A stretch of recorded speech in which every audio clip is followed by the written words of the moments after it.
नमस्कार. लक्ष्मीच्या पावलांनी या मालिकेच्या आजच्या भागामध्ये आपण बघूया. इथे नैना राहुलला म्हणत असते, "राहुल, मी इथपर्यंत कशी आले तुला खरंच माहिती नाही आहे." तेव्हा राहुल म्हणतो, की "तू इथे आलीस ना, तेच माझ्यासाठी खूप महत्त्वाचं आहे. आय लव्ह यू नैना."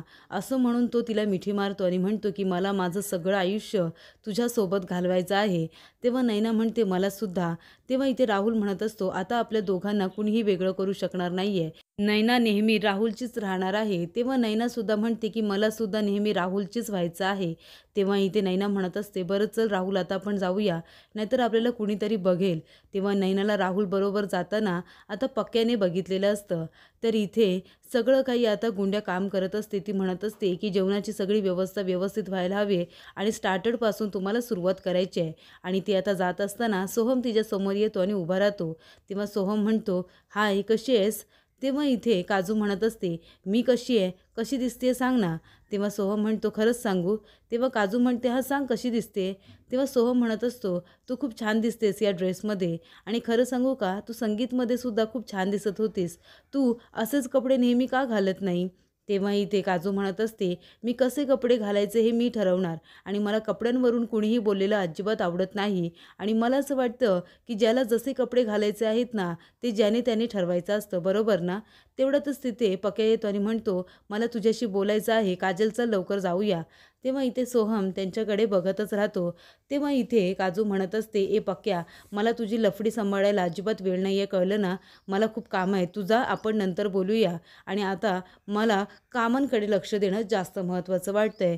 तेव्हा पक्या म्हणत असतो, "ए काजू, अगं ऐक, माझंसुद्धा म्हणणं अगदी महत्त्वाचंच आहे. तुला माहिती आहे का, मी नैनाताईला एका मुलाबरोबर बघितलं." तेव्हा काजू म्हणते, "अरे तो मुलगा तिचा नवरा असेल, अद्वैत चांदेकर असेल."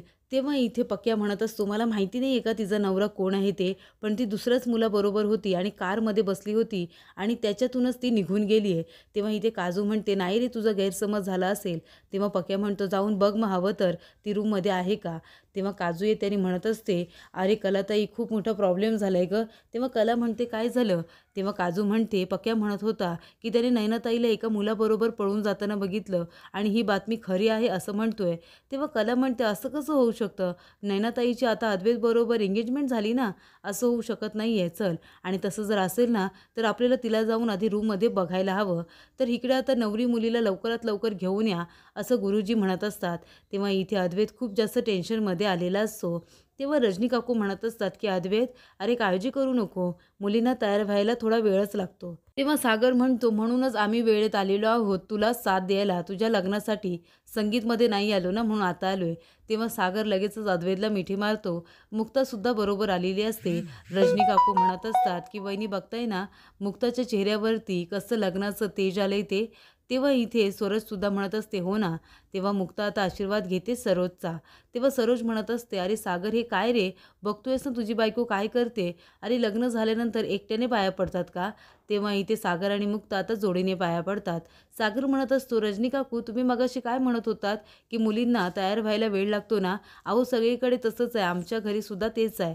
तेव्हा मुक्ता म्हणते, "हे काय बोलताय तुम्ही? बघितलंत, मी तर कधीच रेडी होऊन बसले होते. यांनाच त्यांचे महत्त्वाचे कॉल्स करायचे होते." तेव्हा सरोज म्हणत असतो, "बरं असू द्या, असू द्या.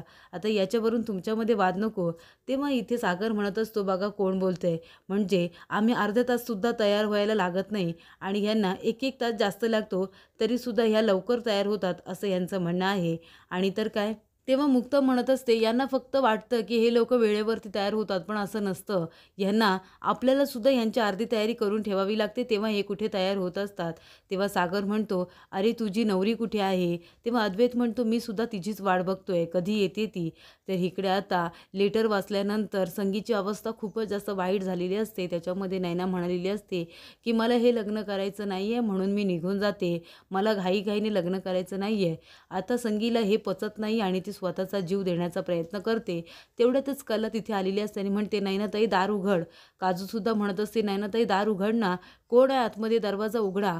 तेव्हा इथे दरवाजा न उघडल्यामुळे आता काजू दरवाजा तोडायचं ठरवते आणि ती दरवाजाला जोरात लाथ मारते. बघतात तर संगी इथे पंख्याला साडी बांधून स्वतःचा जीव संपवायला निघालेली असते. तेव्हा काजू आणि कला तिथे येतात आणि तिला थांबवतात. तिला तिचा जीव देण्यापासून वाचवतात. कला म्हणते, की "काय झालंय तुला? आई अशी का बघतेस तू? काजू लवकर ती साडी सोडून टाक बरं. आणि कला दरवाजा लावून घेते आणि म्हणत असते की आई, तुझा जीव एवढा स्वस्त झालाय का तुझ्यासाठी? तुझ्या जीवाची किंमत काय आहे ना ते आम्हाला विचार. तुला काही झालं तर आमचं काय होईल? आम्ही कुणाच्या तोंडाकडे बघायचं?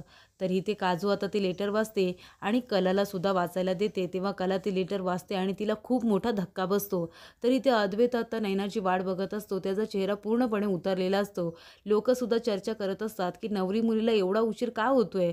म्हणजे लग्नाचा मुहूर्त आता यांच्यापेक्षा महत्त्वाचा राहिलेला नाही आहे. यांना मेकअप महत्त्वाचा राहिला आहे.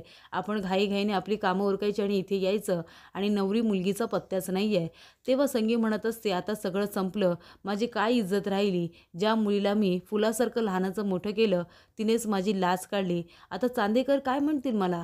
चांदेकरांना वाटेल की मी त्यांना फसवलं. ते मला म्हणतील की मी त्यांना फसवलेलं आहे. आता मी कुठेही तोंड दाखवायच्या लायकीची उरलेली नाही आहे. मला आता पोलीस घेऊन जातील. चांदेकर कंप्लेंट करतील माझी.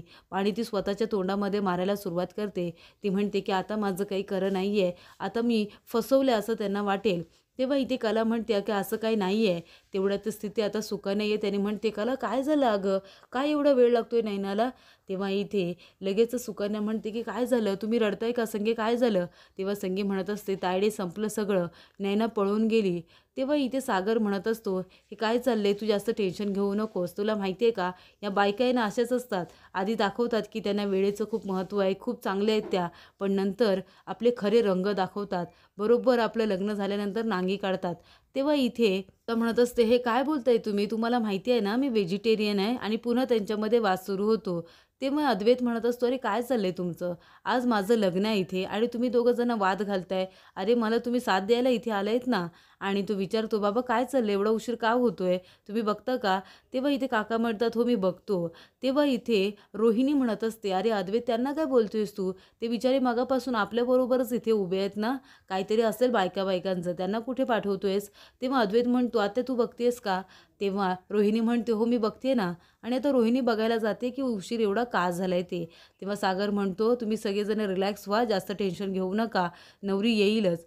तर इकडे आता संगी म्हणत असते की आता मला काय म्हणतील? मला चेहरा दाखवायला सुद्धा लाज वाटते. चांदेकर आले इथे तर काय होईल? तेव्हा इथे कला म्हणत असते की काजू, तुला तर एक काम करायचं आहे. तुला जाऊन नैनाताईला शोधायचं आणि लवकरात लवकर तिला समजावून इथे घेऊन यायचं आहे. तेव्हा संगी म्हणते, आता काही उपयोग होणार नाही आहे.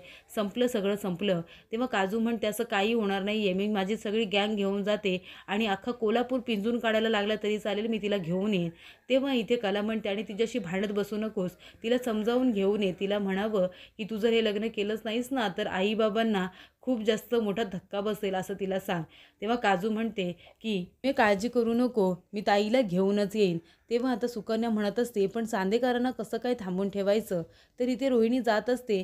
तेवढ्यातच आता काजू तिच्या बाजूने सरळ निघून जाते घाईघाईने. तेव्हा रोहिणी म्हणत असते, ही का अशी निघून गेली? काहीतरी प्रॉब्लेम झालाय वाटतं मोठा. खरे खरे अजून काय काय करून ठेवाल गोंधळ काय माहिती. आणि आता रोहिणी बघायला जात असते. तेव्हा संगी रडत बसलेली असते. ती म्हणते, तायडे हे काय घडलं गं? काय हिला अबुद्या सुटली आणि निघून गेली? आता काय करायचं मी? चांदेकरांना काय उत्तर देऊ? चांदेकर आता पोलीस कंप्लेंट करतील, म्हणतील की मी त्यांना फसवलंय, मी धोका दिलाय त्यांना.